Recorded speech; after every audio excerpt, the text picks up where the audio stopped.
Episode 82 of the Fired Coaches podcast. We have Coach Tim Bernero, who had spent a long time, 20 years, as a women's basketball coach at Carthage College down in Kenosha, Wisconsin. He was also on the men's basketball side as an assistant for many years at Chicago, at Elmhurst, at North Park, at Carthage. I'm really excited to get him on here. I know there's a lot of people that he knows just based on myself recruiting and being teammates with some of those guys down in that area. So, Tim, I appreciate you jumping on the Fired Coaches podcast. Marcus, thanks for the invite. This is fun. Yeah, absolutely. So I guess, take us back to the good old days, Carmel Catholic, you choosing to kind of stick around the area and go play at Lake Forest College, where you had a hell of a career. I mean, you're in the Hall of Fame there. I know at one point, maybe you still are, you were top 10 in all-time scoring. What kind of made that decision to stay close to home and attend Lake Forest? It's interesting.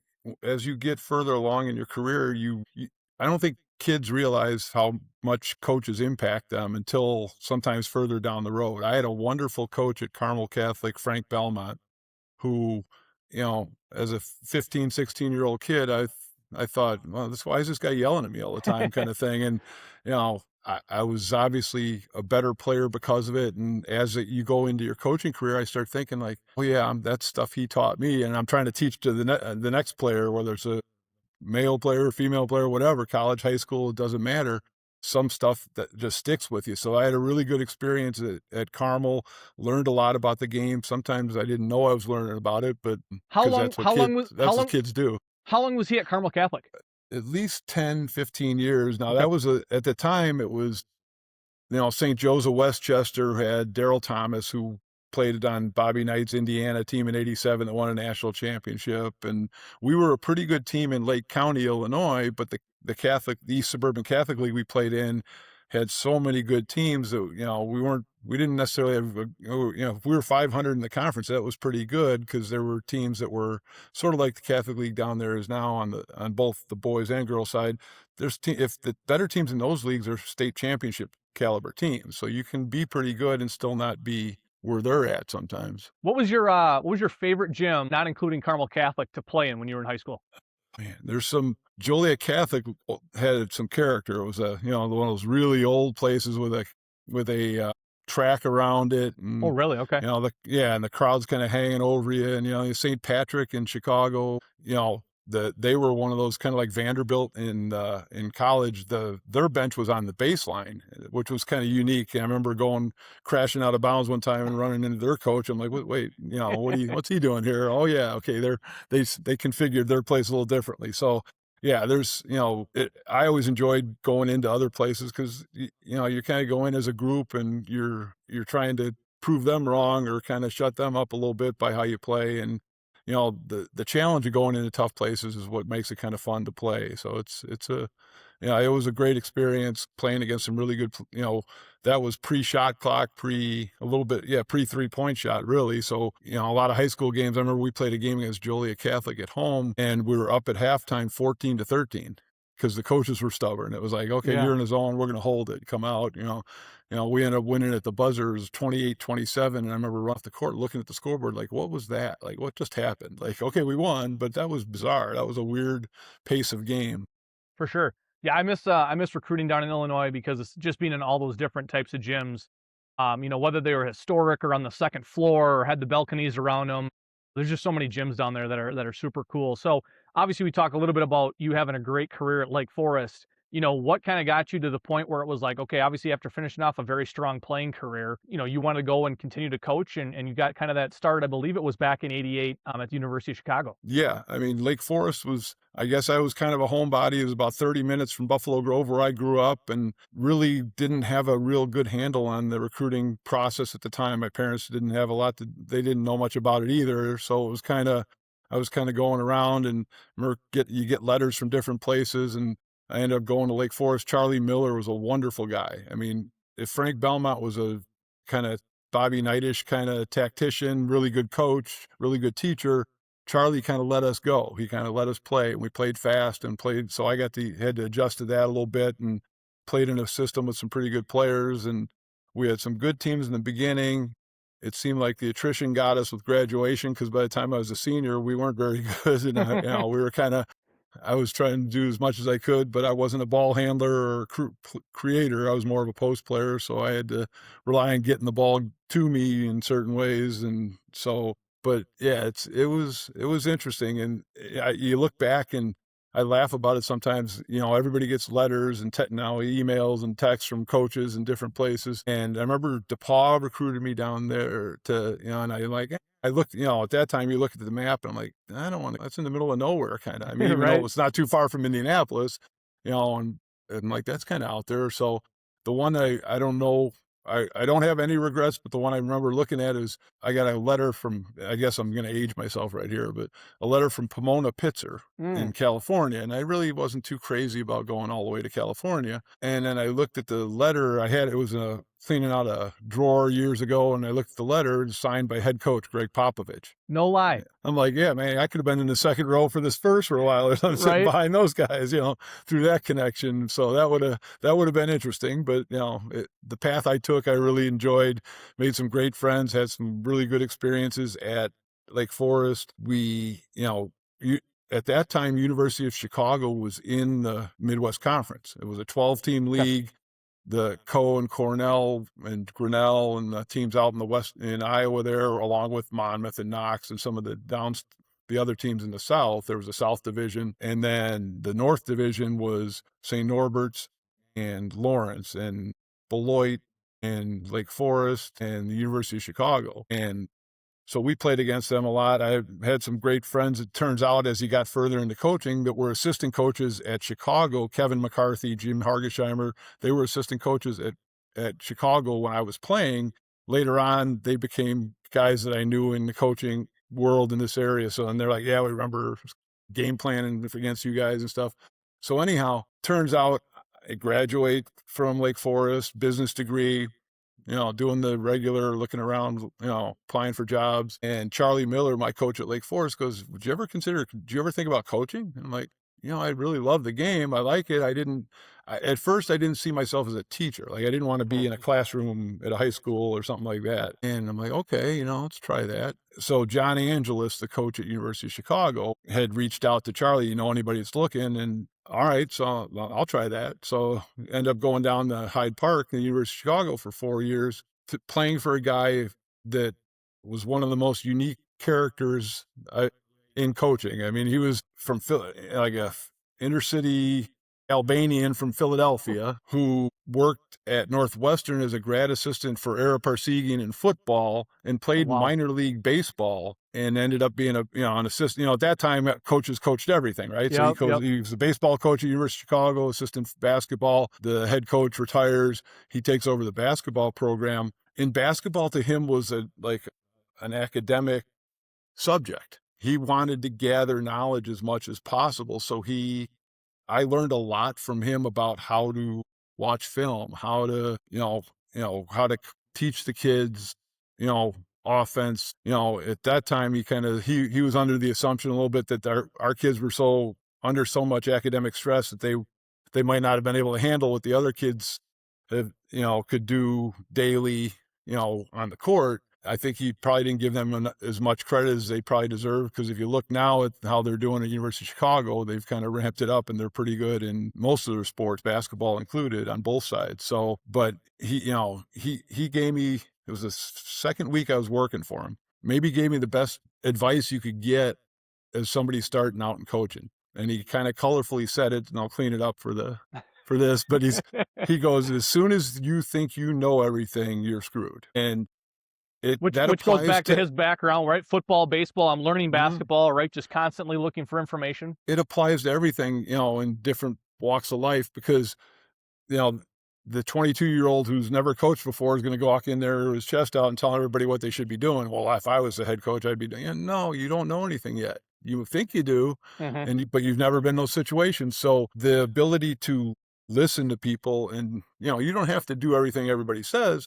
You know how the Nike and the other organizations have those coaches clinics. You sign up, and Bob Huggins is there, and so, or whoever the coaches are speaking, and you go listen to them talk about breaking a press or their offense or, individual improvement stuff. Okay. John Angelus we went to those things. He had the counter to it. He goes, why do I want to go listen to these guys talk about what they want to listen to? So he invited college coaches and high school coaches in the area that he knew, probably a dozen, 15 guys. We sat in the trophy room at the University of Chicago, which had the original Heisman Trophy that Jay Burwanger won. So I'm looking over his shoulder. I'm like, hey, that's the Heisman Trophy. Like, that's the real one, like the first one. So that was kind of cool. And we sat essentially beer and pizza and a whiteboard or chalkboard and said, it was like, ad lib comedy. It's like, all right, throw out a topic. Okay. Press breakers. Okay, what do you do, Marcus? What do you guys run? Okay, well, here's the marker. Go show me. And we'd kind of pick it like, okay, why do you do that? Is that good? Okay, well, that's pretty good. And then you had a notebook there, and you're like, let me write that down. And he's like, he was doing it on the grassroots level. He said, okay, it's nice to listen to Gary Williams or Jim Boeheim or whoever you like. But sometimes in those clinic settings, that they just tell stories or so, Jim Valvano was great at that, but he told jokes for 45 minutes and you were rolling and laughing and stuff. And I'm like, wait, what did I learn about basketball there? Not a ton, but it was pretty entertaining. So there's different ways to do it, but he wanted to gain knowledge. So the idea that you don't know everything always allows you to be open to listening to other people's ideas. And you have to have conviction and confidence to not change every time somebody tells you something. Or if you're a throwing team in football and somebody says, hey, I want this option, you go, okay, let's do that. And then you switch back and forth. You don't really have any conviction and you're not sure, but you always kind of build it around what, who are the people I got? My first year, I was, all energetic and ready to go. And we're couple weeks into practice. I'm like, these guys stink. He's no good. He goes, and he stopped me and he goes, we can't trade for anybody. We can't sign any free agents. We got what we got this year. We're going to have to coach him the best we can. So go work with that kid or go, let's work, your knee jerk is like, oh, these guys aren't good enough. Well, okay, you have college, you can recruit them, but you got to play once the season starts. I shouldn't say that now. They move around pretty easily nowadays. So I guess I'm wrong there, but. What do you remember? I should ask you this before that question, but what do you remember from, growing up in the Chicagoland, as you're finishing college and your career and getting into coaching, as Michael Jordan's kind of exploded in Chicago as well at that time? I mean, just the buzz for basketball in the area. Obviously, it was well known at that time how documented Chicago hoops has always been, but there just had to be a ton of buzz just in basketball in general around that area. Yeah, it was fun. I mean, there was a lot of good basketball. It was, not too long before that, or like when I was in high school and college, was the heyday. DePaul was pretty good then with, their teams. And so everybody liked basketball at that point. And it was a fun thing to do. I enjoyed being involved in it and then getting into coaching. And now you're, I don't know if Marcus, I'm sure you've been to the Final Four, right? Yes, correct. Yep. And what people don't understand is that's the coaches' convention. And if you get into basketball, you love basketball. The first time I went to the Final Four in the coaches' convention, it's like, basketball Fantasyland or Disney World or whatever you want to say. It's like you're looking like, hey, there's so-and-so. That's, oh, yeah. You're standing in line with John Thompson or something, to get your credentials. You're like, this is amazing. These are the people that you've watched growing up or you've seen on TV, enjoying games or enjoying how their teams play. And, you want to sometimes, pull them aside and go, hey, I need a little help with our zone offense. What do you know? Kind of things. So you're, but you kind of, then you also look back and you kind of go, hey, they're just like us. Right. And I follow a lot of stuff like you, I'm sure you do, Marcus, you're reading stuff on Twitter and you see quotes from an NBA coach or a Division I coach. And if you're coaching in Division III or high school and you're like, sometimes in middle senior, like, yeah, they got the same problem we do. It's just a different level. It's a little higher. They're just on TV. Their kids are bigger and faster a little bit, but they're going, man, we don't do this very well, or we're frustrated about this. Yeah. Okay. Yeah. So it's, in the intellectual vein of the University of Chicago, John Angelus explained it. He tried to get into the kids' world and he goes, the game's spatial relations. There's 5 people on each team in a confined space. You can't leave outside the lines. It's not like hockey where they take people out for 2 minutes for a penalty. So there's certain things that happen in the game that are cyclical. Bo Ryan's here, the swing is the flex with a little wrinkle on it and it goes away and then now it comes back. And, Bobby Knight hated ball screens. That was weak. If you ball screen, you should be able to move and get open on your own. Now everybody does ball screens. So, and then, so it goes back and forth. And there's different ways to get things done, but that's what's kind of really cool about the game is that you can learn different ways, and then base it on your job as a coach is to put your people in the best position, not kind of say, well, this is how I play. I mean, you can do that at a really high level professionally or even Division I, because you're cherry picking or you're drafting people and saying, these guys fit in our system. You can have a system, and I did, but sometimes when you don't have the exact same pieces, you go, I can't just run that into the wall and say, Right. well, this is what I do. Well, yeah, what I do is not going to work this year. We're going to have to change it a little bit. You don't have to throw away everything, but you got to change it sometimes. Yeah, your next, I believe it was 3 seasons or maybe 2 seasons, when you joined North Park and Bosco Jarakovic. I didn't know until I was researching, for this interview that he was the athletic director at North Park, and he also coached baseball there, for a while as well too. So, I mean, obviously, it sounded like you got a master's degree at the University of Chicago with Coach Angelus, just in some of the stuff that you learned from him. And then you go to North Park, where obviously Coach Jarakovic had won some national titles, and obviously had a lot going on there. So, what was that like moving, not too far, I guess, up the road, going to northern Chicago that way? Yeah, I lived in Wrigleyville, so I just turned around and went the other direction. Like Perfect. in Wrigleyville, you just go on Lakeshore Drive and head south. Now I was just going a few miles north, so I didn't really have to move or do anything That's for that. perfect. And John Angelus at that point was at the end of his career, retired. The guy that was helping Bosco at North Park had left, and there was kind of a vacuum. And again, they knew each other from competing against each other. And Coach Angelus said, "Hey, you got to talk to this kid. He's young. He works hard." Here's the thing that people sometimes miss in coaching is like, I coached for 9 years not having a full-time job. Like I was $5,000 a year at Chicago, and I was refereeing and umpiring and working at a bar and doing all this other stuff. And it's okay. That's, if you don't start as the CEO, so you got to put your time in, whether you're sweeping the floor or whatever you got to do to get your team ready. And as you go further along, you used to get some more resources. So I was over at North Park for not a lot of money and working at getting an MBA, get paid for. And, that was kind of tricky because it was games on Saturday night in the CCIW, taking class from 9 to noon and 1 to 4, and then going over to the gym and playing. So you do what you got to do to stay in the business or advance in the business. And that was my first exposure to the CCIW that I ended up being in from that point on. So that was those 3 years, and the 2 at Elmhurst, and then the 27 at Carthage. So, and it's a wonderful conference. It's high, there's so many good teams and good coaches. And, as I learned on the men's side for what would have been, I guess, 12 years, 7 at Carthage and the others at Elmhurst and North Park. And then the 20 on the other side with some really good women's coaches. So, Bosco's a win at all costs guy. He was going to do whatever he had to do. So it was,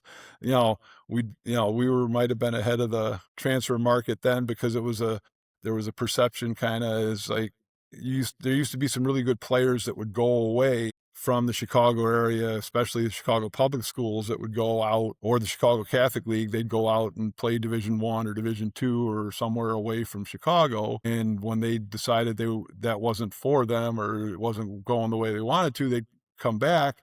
And we tried to get in on the ground floor of some of those kids as transfers coming back. Chuck Murphy from DePaul, who played first year, who just unfortunately passed away last couple months. So we had a handful of guys in the 3 years I was there. And, I really appreciated the competition. Bill Warden at North Central, Denny Bridges at Illinois Wesleyan, some great coaches, just across the board. And every night, I used to have debates, with some people in the area that were in other conferences, the Midwest Conference or the NAC. And I remember with Clay up at Knipple at Wisconsin Wisconsin Lutheran, Lutheran. really good program, great program. And actually, he's had some really good teams and done well in the tournament. And I think I was on an NCAA committee, and it actually wasn't Clay. It was the rep for the NAC at that time. And we were debating, and he was trying to tell me, he goes, you can't have Whitewater or Illinois Wesleyan ranked ahead of Wisconsin Lutheran.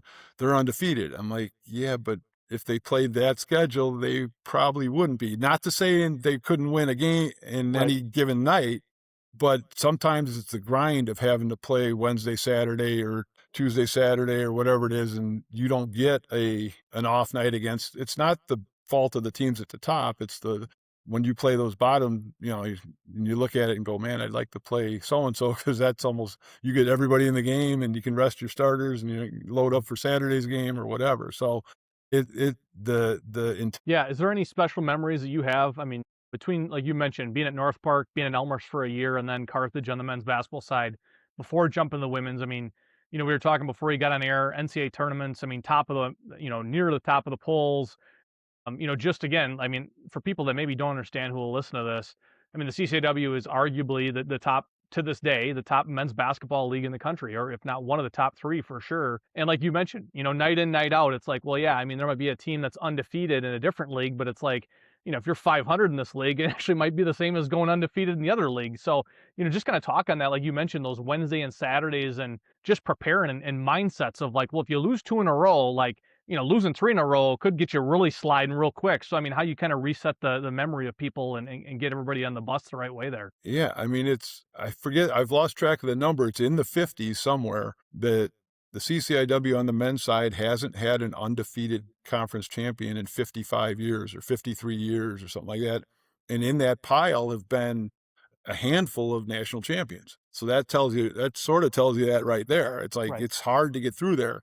And sometimes you knew that if you could get through, and that happened for me when I took over the women's program, we lose some games in the conference, and like, man, we just got to get ourselves into the NCAA tournament, because I know we're good enough. We might finish second in the conference or even third, but we could do some damage, and we did. We got in and did some good stuff there, and as does something for you. Like Scott Trost at Elmhurst was a fiercely competitive guy, a fantastic technical coach, and one of the best recruiters I've ever been around. And he actually, after Elmhurst, left and was part of that staff with Robert Traylor and Jamal Crawford at Michigan for a while. So he went there and then came back to Illinois Wesleyan for a while as the head coach and had great success, and then on to Lewis Division II in the Chicago area and had great teams there. So I learned a lot from Scott. He's, still a dear friend, and he just kind of, I was only with him for 2 years before the opportunity came up at Carthage,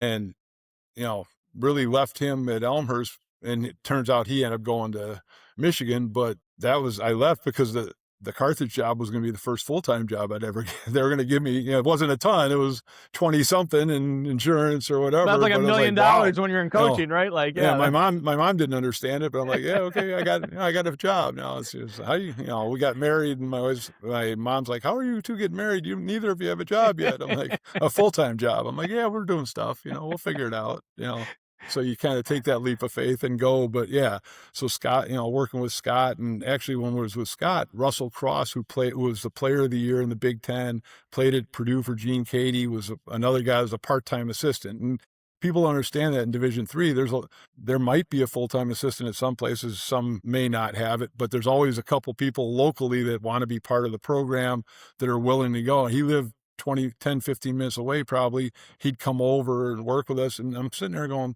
this is a guy that played in the Big Ten. He was the player of the year in the Big Ten. He played for the Nuggets for a couple of years and was a wonderful person too. So you're kind of I had car rides riding with him and talking about the game and asking him about his experiences. So, so that was all also something that was pretty cool to be part of. Yeah, I've said on here before how I think there's a podcast about coaches in their first year, right? Like trying to get into it and the odd jobs, like you're talking about bartending and reffing and doing whatever, umpiring. But there's also part of it where it's like, again, you can be making nothing. You've been unpaid assistant for 3 years, and all of a sudden you get bumped up to 5,000, and it's literally like making millions of dollars, from when you go from making nothing to $5,000.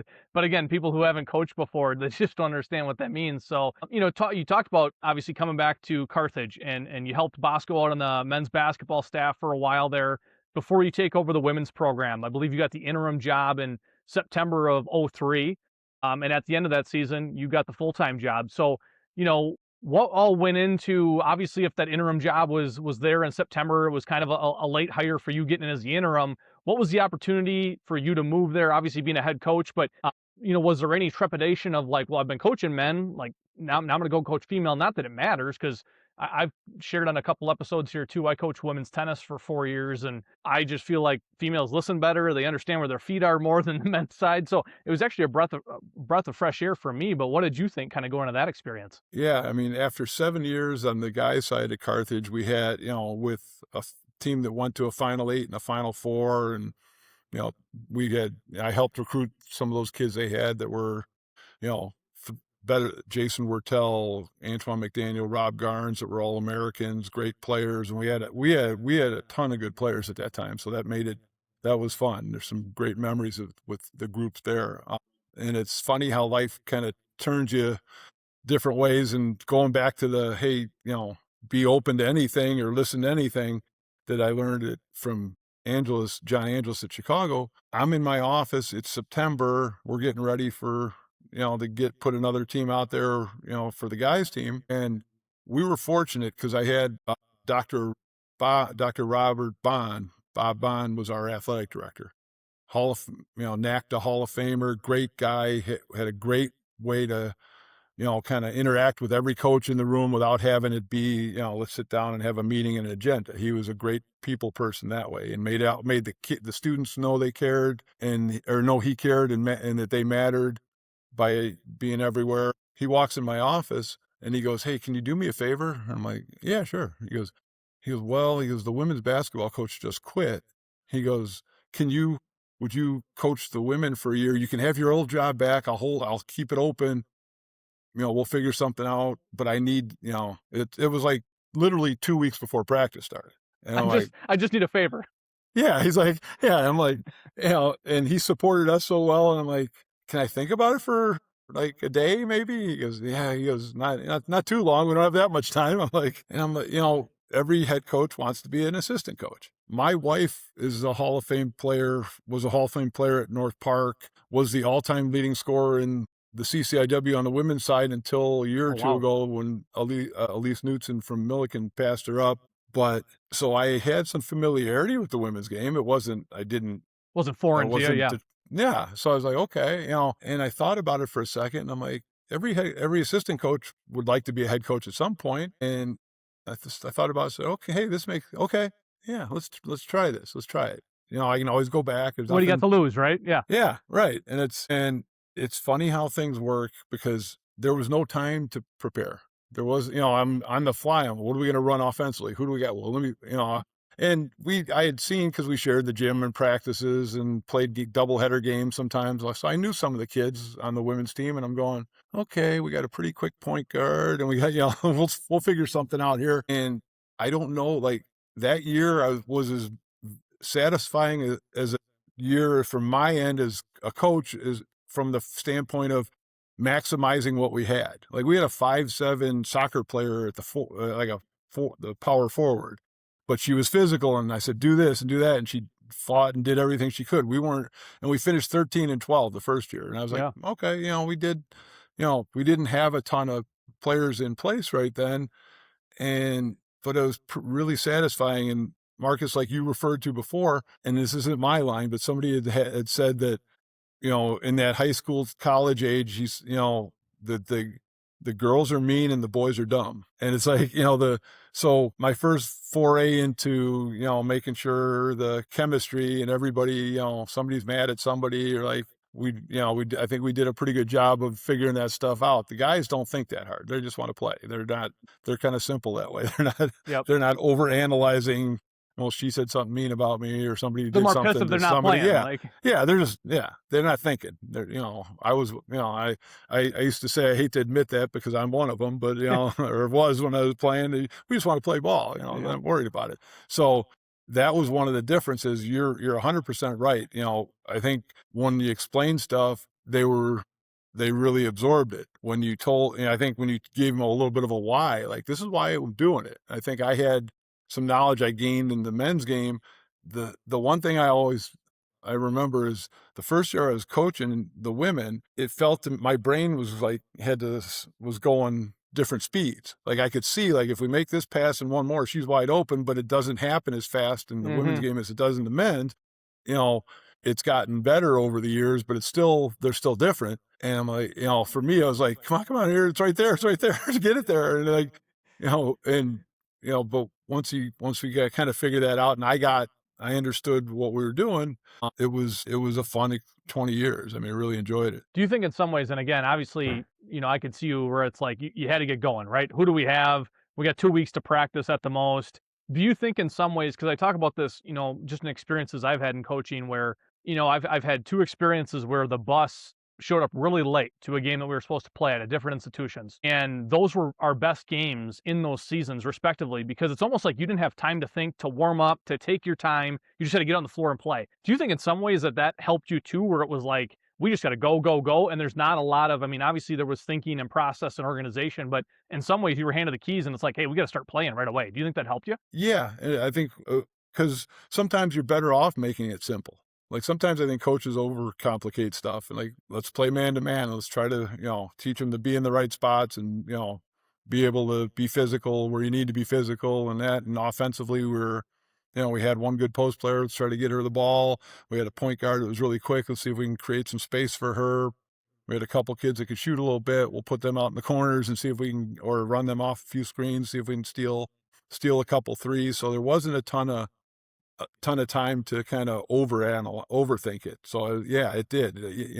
Where you're like, oh, we got to go. Like we're starting practice in 2 weeks or 10 days, and I got to figure out who's here. And luckily, I was able to retain a few people that were players in the program that wanted to be assistants. I mean, we had Rachel Newman was a really good player for Carthage that was teaching in the area, and she wanted to coach. So she was a great resource for me early on because she knew the kids, and she had seen me there around the building coaching the men's team. So I think we were able to get together there, and then some other people after that.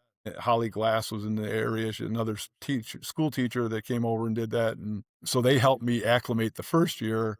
Then we were able to go, okay, let's get out and go get some players.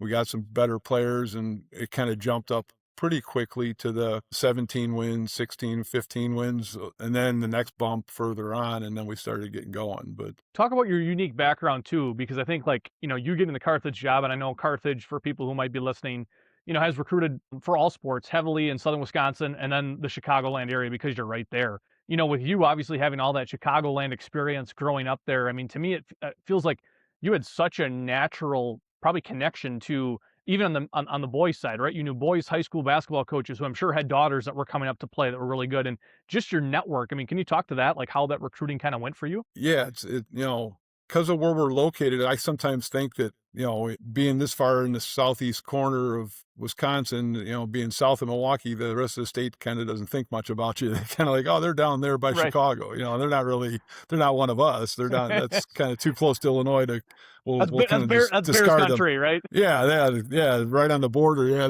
they could go either way, I guess. But it was, so when we first got to Kenosha, it's like, okay, what can we sell? I mean, the campus is on the lake. That was pretty cool, and we kind of, with the CCIW, we could say, hey, you're close to home. We're going to play a lot of games in your backyard. Your parents and friends and family will see you play a lot. And you're an hour and a half, whatever, away from home, and it worked out really well that way. It's interesting because, the kids we had on that Final Four team were all from the northwest suburbs. Wortell was Buffalo Grove. We had two kids, Hargesheimer and Fabian, from Maine West. We had McDaniel from Schaumburg, Garnes, Rolling Meadows.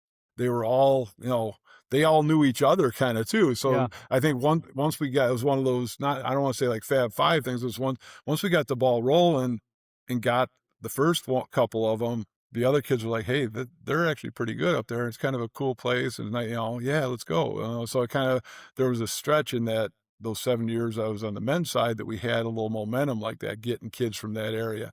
And then, the how small the coaching community is, Marcus, is really funny because now I'm over on the women's side and I got to learn who all the coaches are, and you got to know where the Christmas tournaments are and where do I got to go and who are the AAU coaches, who do you got to know? Right. Well, the small world part of that is one of the more prominent AAU programs in the Chicago area on the women's side is called Chicago Hoops Express, and a guy named Gerald Davis runs it. Gerald and I were teammates at Lake Forest. So that Really? was my foot in the door. Gerald, let's Yeah. go, can I get some of your kids? We got one or two, but you're kind of, and so you just got to learn that it's not a different language. You just got to learn who the players are, who are the people, who do you got to know, who do you got to get, who do you got to get in good with? And I always thought and I try to impart it on the high school kids I'm coaching now that have aspirations to play in college. I'm like finding the programs that are successful to recruit from. One, they're used to being successful. That's important. They like to win. They're used to winning.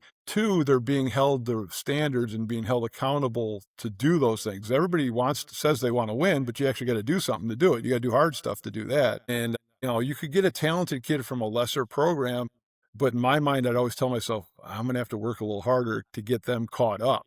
But Yep. you've got kids from certain programs, like Ben Berg, the guy that I'm working with at Carmel Catholic, who's won a state championship a few years ago. He's got a girl that just graduated that played at Northwestern. He's got a girl that's going to be a senior at Duke. He's got some other kids that are playing pretty, Whitewater, pretty high level Division III basketball. They have he holds them to a standard. And, when I had some of his player or a couple of his players, I knew that if I got one of those kids, I'm like, they'll assimilate pretty quickly They're because up to they speed. know. Yep. Yeah, I mean, it's different, and you might call this drill something, and I have a different name for it. I call it Kentucky, and then you run it once, they go, oh yeah, we call that, Michigan. We call that or, Celtics or whatever. It's Yeah, the same. right. Yeah. There's only so many drills and stuff. And coaches are notorious stealers. You're taking somebody else's stuff and putting your spin on it or putting your name on it or whatever. That was the funny thing for me, is that the first year I started coaching the women's team, every play was called Tennessee or UConn. I'm like, okay, so that makes sense. I got you.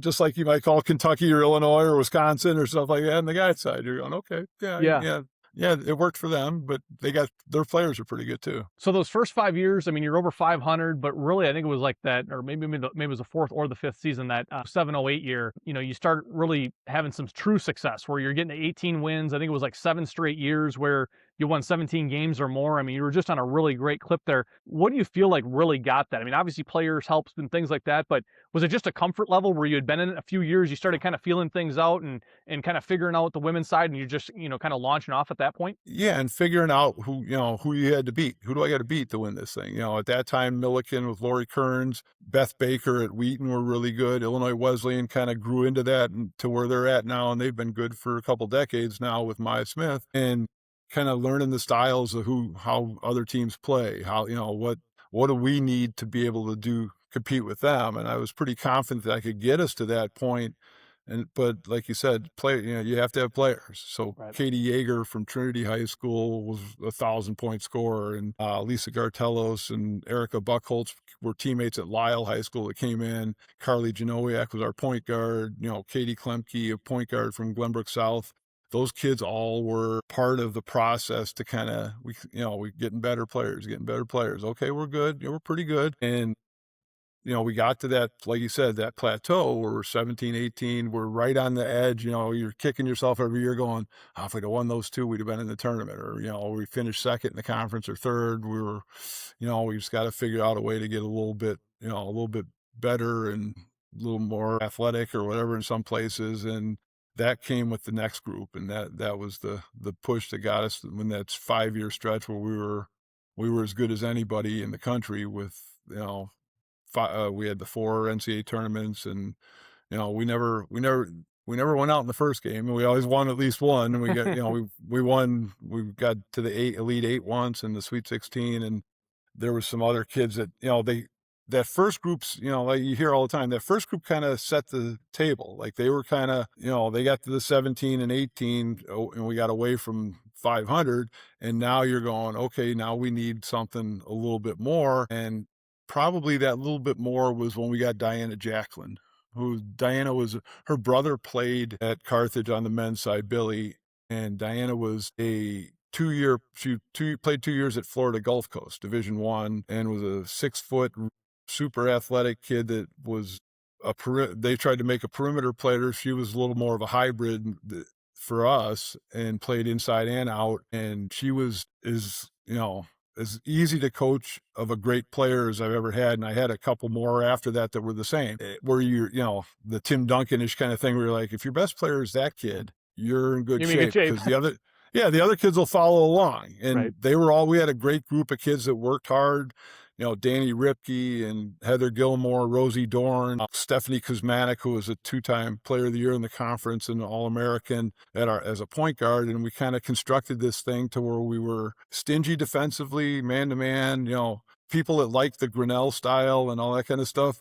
I had a guy that was a friend of mine that he kind of enjoyed watching that. Some people it's one of those things people think it's cool to watch. And then when you got to play against it, it's like, this is a real pain in the butt to have to prepare for it. And yeah, because coaches like to have control. When you play those games, you really don't have control. You kind of, because North Central's women did it for a few years under Michelle Roof, and it was like, all right, you overload your kids in practice to try to make them, hey, they're just going to trap everything, and you got to get the ball down the floor. But this guy that enjoyed their style, he told me, he goes, you have a real aversion to the other team scoring. I go, yeah. I said, the less I let them score, the less we have to score. We weren't holding the ball and trying to play in the 40s and 50s, but we were going to be correct and physical and, take chances when there were chances to be taken, but we were going to make it, especially 30-second shot clock. Let's put pressure on them at the end of the shot clock and say, okay, you got to create something, and we're not going to be out of position. We're going to make you make contested shots or tough shots, and then we're going to go play offense. And I was blessed with a group that had, we had a really good point guard. We had a run of really good post players: Kaylee Corcoran, Christy Schmidt, Diana Jacqueline. Those, that group. Rosie Dorn was one of them too. It's where we were able to have a high-low game, and we also had shooters on each side. So I used to say the other team, I try to tell the kids, like, the other team's going to decide how we beat them tonight. If they want to double the post, we're running a shooter off a double screen while we're trying to look at the post on one side. And, if they don't, they're going to stay and help. We're going to shoot open threes from the top of the key. And, we were able to be efficient, and that's, numbers, I love numbers and analytics and all that stuff. And one of the things I'm really proud of is that those couple of years where we led the country at 400 and whatever teams in field goal percentage. And you could score a lot of points if you play like Grinnell and teams like that. You can kind of tell people you're a great defensive team and you only give 40 points, but if you can do that by holding the ball deep into the shot clock too. Right. So those numbers can move a little bit by the number of points, but the efficiency that we were able to score with, and I use it as a frame of reference with the kids sometimes. I remember every team goes through difficulties in the length of the season. We were in January with one of those teams that did really well in the NCAA tournament. We had a practice where the ball's flying all over the place. We're turning it over left and right. And I kind of common sense, I just stopped them. I go, you guys understand something? I go, there's 400 and whatever teams in Division III, and out of all 400 of them, if any of them get a shot, we're more likely to make it than all 400 of them. We're the highest percentage team in there. So the only thing that can stop us is what? Throwing the ball away. So Right. So let's take care of it to where we're getting shots, by creating them or by offense creating them or whatever, but just simplifying and letting it work for you. Yeah, like you mentioned, I mean, Sweet 16s, you mentioned the Elite Eight. You guys were at top of the polls, like you said, field goal percentage, leading the country. I mean, is there anything in all of those different things, and I know it's like picking children, but is there anything that stands out to you, favorite moment, in the 20 years that you were at Carthage of like that was really cool? Or was it just going back to that first year where you're like, hey, I got this 2 weeks before our season started and we figured it out, and that was my shining moment because, just to kind of figure that out and have over 500% winning percentage that year, that might have been just success in itself alone. Yeah, I mean, you always remember the first time you got in. If we got it, that team that got in with Rosie Dorn and Heather Gilmore and Katie Klemke and Jacqueline, and we got sent to Whitewater, and the bracket came out, and this is not to be derogatory in any way, but the bracket came out, and our first game was Northland. And I'm like, all right, this is okay. I know we're better than them. I don't know that it'll be easy. And then you put the tape on and you're watching the video, and they're running the Princeton stuff with all these intricate screens, and you got to guard this and guard that. And I'm like, oh, this is not as easy as I thought it would be. So anyhow, we end up taking care and winning that game. And the next night, come back and play Whitewater, and that was kind of our breakthrough, because a hostile environment, a really good team. They had pedigree. We didn't at that time. And we kind of hung in the game, and put a spurt in the beginning of the second half and got them at arm's length at 10 or 12, and they made a little run. But we kind of held them off, finished the game off. I think it would end up being a 5 or 6 point game. And I just remember how excited the kids were and how much fun that was, because they had never been there. They hadn't done, and there's something to that, basketball is one of the ultimate team sports. You need everybody working to be successful. And when it pays off, you can see the excitement. It's like, that they know they trusted us, trusted the staff and everything to do what we were asking them to. And then they went out and played. I mean, there were some tough plays that they had to make, and tough situations, and ones and different plays that were a lot of fun. And and from a coaching standpoint, you're always worried about the next one. We ended up going to Wash U after we enjoyed that one, but after got beat by George Fox, who's coached by Scott Rueck. That was his last win in Division III. He's been the head coach at Oregon State for 15 years. And that was a pretty high level game. The other one was when we went to play at DePauw, and we won. We actually had to play Whitewater there, beat them in the first game, and then had to play DePauw on their court. And you're looking at the press releases, and people are going, well, they've won 58 out of 60 at home. And all this, like, oh, great. Why are you telling me that? And, I'm trying to hide that from the kids. I'm like, don't let them see that. Don't worry about it. But I knew we were pretty good. They were a big physical team and rebounded the ball really well. And they ended up out rebounding us by 15 or 20. But we were shot 50%. They shot 30%. We were, we made some plays down the stretch and beat them in a lower scoring game. And it was one of those ones that they have a great program. They've won national championships. And when we were getting ready for that, we were talking about it as a staff and going, their league's not quite as good as ours. So we've been tested. We lost more games than they did. They'd only lost one game, I think, all year up to that point, and it was a non-conference game. And their conference at that time wasn't quite as strong. And they hadn't been in a game under 20 points in a month and a half. Sure. So what's the old line as a coach? Just stay in the game. Yep. Stay in there. The pressure's coming. Now you're in the third quarter. Now you're into the fourth quarter.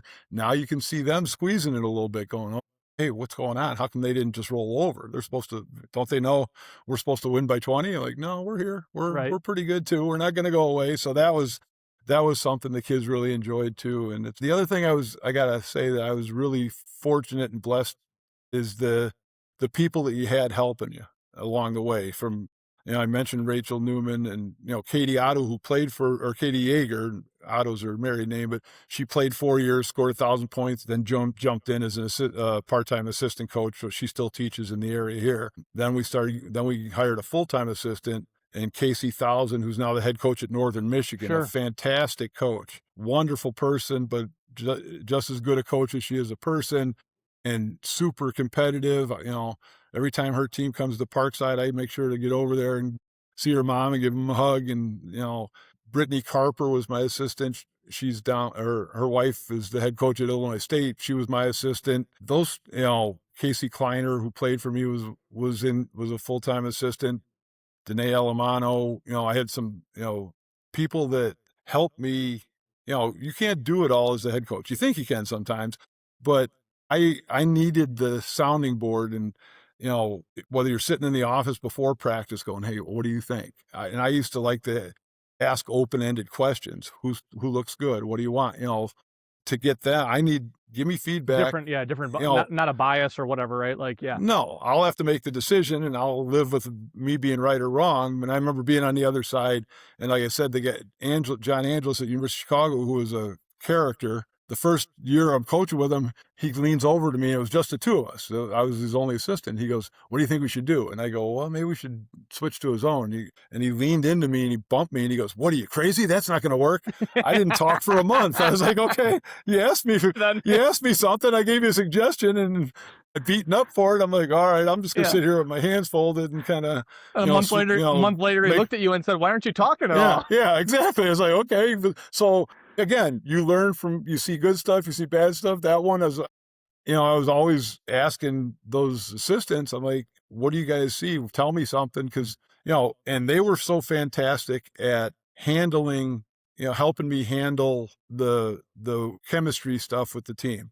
Every once in a while, if something jumped up, I'm like, I'd kind of go, what's her problem? And they go, oh, we already took care of it. Don't worry about it. I'm like, well, they didn't even tell me what it was. It hadn't gotten to me yet, and they had solved it. I'm like, okay, that's great because it's they're and great people to work with, and a lot of my success is because of them. Yeah, that's awesome. And yeah, and especially, like you said, Division 3, right? Especially getting in it. And I loved how you said that. Like every program's got a guy or a gal or two that are helping in the background that are just local. They just want to be a part of it. And how many great stories there are with those people. Well, after 20 years, in March of 2023, things come to an end. I know you had put a tweet out at one point that was like, "Hey, I just want to get ahead of this. I'm no longer the coach at Carthage." Just kind of talk about the feelings of that. Obviously, 20 years there as the women's coach, but you had been there prior as the men's assistant, and just the amount of work and success that you put into Carthage, and then obviously having things kind of end. Obviously, like everything does, but unfortunately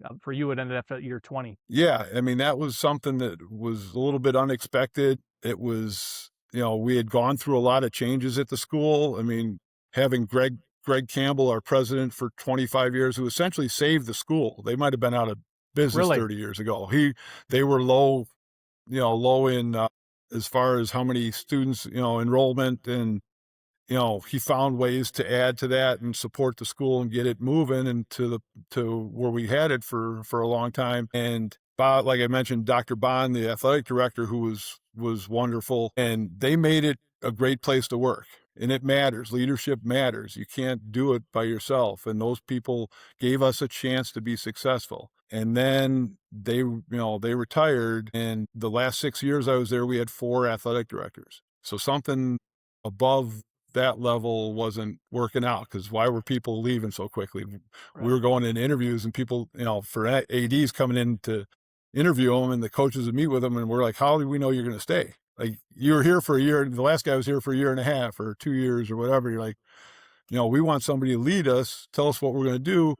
We had a pretty veteran group of coaches that were ready to go ahead and make stuff happen, or had already been successful. We just needed some support, and it didn't, it kind of got away from them. So it's kind of, it was kind of a surprising thing, because it's, the old Friday afternoon.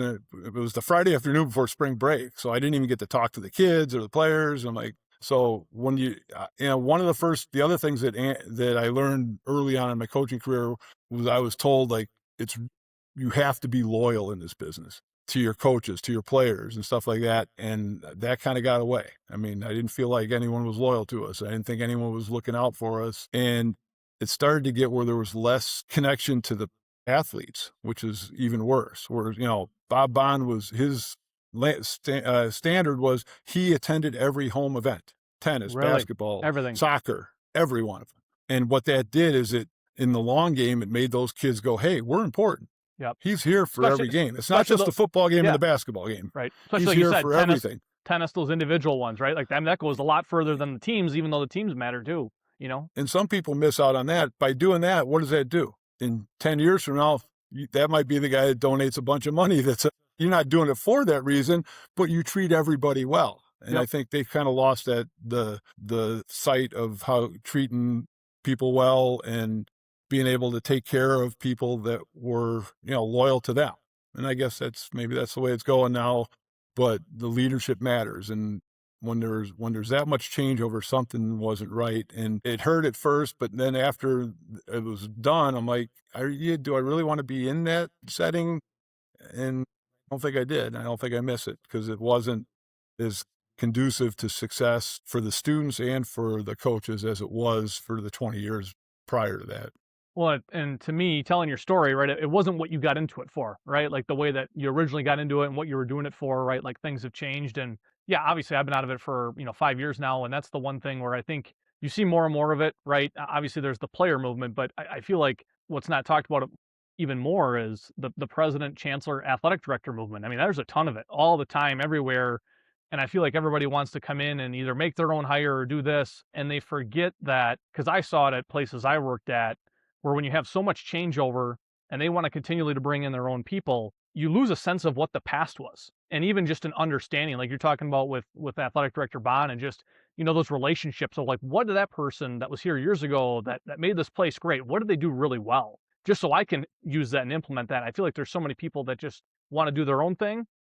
but not are willing to look kind of at the past and see what made things great, right? So Right. And unfortunately, it kind of took disassembled like around COVID time, they kind of used that and took away the full-time assistant coaches. So we went backwards, and I kind of asked about it, and they thought that was the right thing to do from a money saving point. And then you look around and you're saying, well, if we're saving money, how come the administrators are making more and more every time we turn around? And I didn't say that at the time, but you're kind of wondering it. right. And you know, the experience for the kids is less because they have less people supporting it. They had a full-time assistant that they could work with or talk to or work out with along with the head coach, and that makes it a lesser product. And I didn't understand why we were going to do that. But yeah, the and it got to a point, like you said, Marcus, it was like what we did before. When somebody new comes in, they were going to do it differently. You understand that, but different to be different versus different to be better. Like, okay, we're just doing stuff, and they kept changing over every couple of years, and you're going, they're writing a 5-year plan, and the guy leaves in a year and a half. Well, let's throw that in the garbage because we don't know if it worked or not. We never got to the end of it. So, and if you don't stay consistent to those things, you don't know, they were throwing out stuff that worked for that institution. And you're going, well, then give me something better. And they didn't. And then you're kind of like, okay, well, I guess that's your choice. But why are we erasing stuff that was good and that happened, you know, alums, and I get alums now come back and go, it's not the same place. I go, yeah, unfortunately, yeah, you're right. Yeah, no, I've seen that too, and I feel like, again, coming into a room, right, you gotta have a plan and idea, right? Because if I'm gonna present myself and try to get the athletic director job at school A, you on the committee, you wanna see that, right? You have a plan, but there's also okay, here's my plan, now I'm coming in. Now you gotta get to know people and, hey, Tim, you've been here for 20 years. What's worked really well? What hasn't worked really well, right? I mean, just again, no different than you being a head coach running a team, right? My assistants are going to give me feedback, but I'm going to make the decision on whether I do something with it or not. But it's just opening up and understanding and building relationships, I think, is super key. So, you talked about you're still in coaching now, obviously at Carmel Catholic. Full circle moment coming back and coaching, helping out with the girls team. How do you continually get better as an individual? Coaching and just everyday life and things like that. Is there any books or podcasts or anything out there that you listen or read? No, I just kind of, now but Well, that's I'm getting great. into Yeah. this. Yeah. I'm in here now, but yeah, I've been following since I followed you a few months ago. And, it's just interesting because every story is different, but there's a lot of common themes in them too. And like I said, keeping your ears open. I'm coaching high school, and I never coached high school before. So I'm the new guy. I Yeah. have to fit into their world. I don't, so I'm leaning on the head coach, who's a great coach and a great person and a great builder of chemistry of teams. And first year I was almost kind of catching myself like, this is pretty cool. Like I'm watching him, like, first of all, now I'm not the head coach, so I don't have to deal with all the problems he has to. No, I can go home you're and the he'll good call cop me and go, now. hey, what do we do? Yeah. So it's a little different sliding over, and but I enjoy it. And you're coaching high school kids, so you're 4 years back on the timeline. Not that I talked over their head the first year, but I'm like, I'd explain something, and first I'm like, how come she can't figure that out? I'm like, she's 14 or 15, like they don't know Yeah. yet. So Right. I got to explain it a little more detail, or you might have Or to do slow it down you're starting from the footwork and everything, the stuff that you were doing drills in college that was repetitive, and they're already, they've already mastered some of it. You're like, they don't even know some of that. So I got to, and we've had freshmen and kids the last couple of years that have played on the varsity. So like, yeah, they're 14. They don't know yet. They're not supposed to know yet. That's my job to help. So it's been an eye opener because I've had to reinvent, like, okay, how do I explain it to them so that they can kind of gradually, absorb it and keep growing as they, from day to day. No, that's fun, and I'm glad that you're still learning, right? Like, it's all a new, Yeah. fresh environment, and I think there's something special to be about that after years of doing it so many different ways, men's side assistant, women's side head coach, and now, going to the high school level. And again, going back to your roots, I mean, is there any odd or cool things that the fact that you're back at Carmel Catholic after all these years? Yeah, they don't know who I am. It's kind of, I mean, they know, like, it's kind of coach. Well, I was a decent player in high school. That was a long time ago. They're not, and the kids are refreshing. They're fun to talk to get to know them and help them, in every part of their life. The funny part that happened, last year was the big rival down the street is Libertyville. The public school is a mile and a half apart. And we're playing them at the end of the regular season. And unfortunately, the head coach had a medical situation where he was sick that night and couldn't get to the game. Something he had to deal with. I mean, and he calls me, he's like, well, you got to coach this one. Okay. All right. I'm like, thanks. Couldn't you give me an easy one? But, big crowd and all this stuff. And we end up winning a close game. And the guy from the Daily Herald comes over and, you're just a coach or the assistant coach at Carmel, a high school kid, and his first question was, were you nervous? Had you ever done this before? And I was like, yeah, like 500 times in college. And, I didn't say it. I was like, well, I didn't expect him doing research and reading my bio or whatever, but I was like, yeah, it was okay. I was pretty comfortable once the game started kind of thing. That's It's good. like, I thought you were going to lead him on a wild goose chase there for a second. yeah, I was like, yeah, I'm not good enough to give him the Kurt Signetti. Go, Google it and see what you know. But no, that's awesome. Well, Tim, I appreciate you listening to the podcast. Appreciate you obviously jumping on the podcast. Fun to hear your story, and I just can't thank you enough. It's been great to get to know you and hear your story, and obviously look forward to staying connected with you in the future. Thank you, Marcus. I really appreciate the opportunity, and we talked a little bit about the old Marians and some of the stuff for your background. I'm sure we crossed somewhere back then when you were playing, or coaching. So absolutely appreciate you jumping on. Thank you.